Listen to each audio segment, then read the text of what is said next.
You mentioned the Red Sea challenges and the redesigned shipping routes. Not only is that increasing the cost of shipping, but it's also taking longer, so it's affecting supply chain.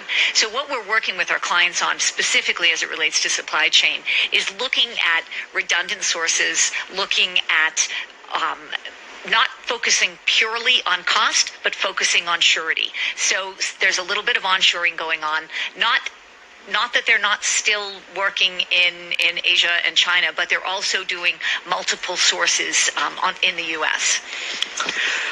Container ships now are avoiding the Red Sea, we've been seeing, and the Panama Canal is pretty much drying up, let's say. Is this going to affect dramatically the supply chains? Well, it's certainly going to affect pricing and timing. As I'd mentioned, freight rates have already more than doubled, and what we're seeing is an extended, elongated time period.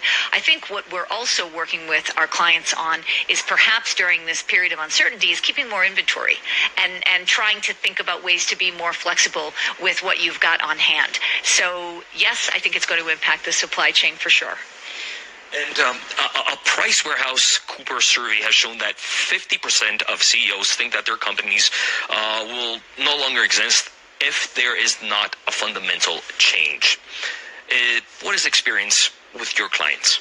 Well, we do an annual disruption survey, and we've found similar results, not quite as dramatic that they'll no longer exist, but I do think a majority of CEOs recognize that they need to adjust their business model.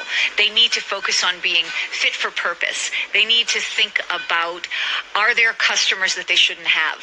All customers aren't created equal. Do they fire some customers? Do they take a look at non-core assets and really focus on financial fitness and operational fitness? I would like to ask a question a little bit about the pandemic and the disruption that the pandemic had in the global economy, but also the supply chains. We've seen that had shuddered alongside the pandemic. We've seen that supply chains have been affected because of that, and that the growth at this moment sees quite anemic. When do you see things getting better, and will they get better? Well, I think if you're measuring it from the end of the supply chain to now, before the major disruptions you just mentioned, I think they did get better. They certainly, great leaders have a great ability to adjust and try to anticipate. So I do think it did get better. However, as we just talked about, there have been more disruptions, more challenges, more turmoil in the supply chain and in the world.